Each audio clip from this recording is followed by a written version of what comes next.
Every time the man comes to collect debts, he brings a crew to eat and drink freely at restaurants. But the aunties at the market can't stop singing his praises. Every time Jack comes to collect money, he makes quite an entrance. Yet the people who owe him are just small-time vendors. One day, Jack brought his guys to a restaurant to collect what was owed. The customers got so scared they turned around and walked right out. The owner had no choice but to go along with it. His boys had long gotten used to eating and drinking for free.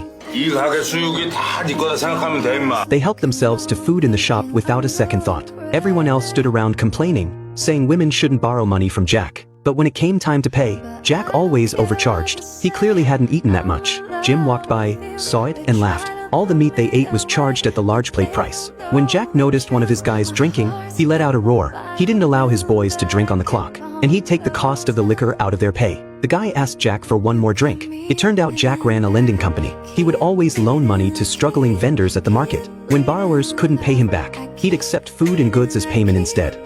저기 말이지.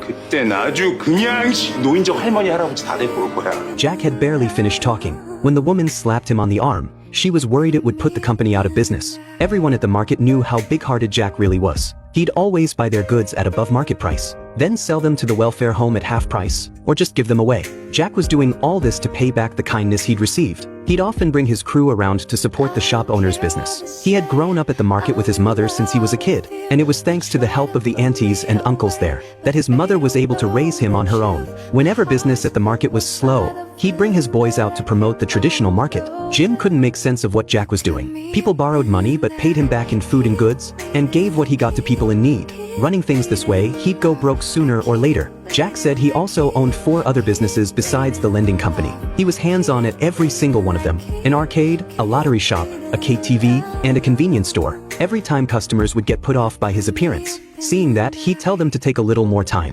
At the convenience store, he'd often give milk to girls in need. Worried they might not accept it, he'd always say it was about to expire. The girl would come by often to pick up food near its expiration date, but she felt embarrassed about coming every single day. Mindful of the girl's dignity, Jack would always quietly slip some brand new items into the bag before handing it to her. When the girl looked inside and saw the rice balls were brand new, she realized what the shop owner had been doing for her.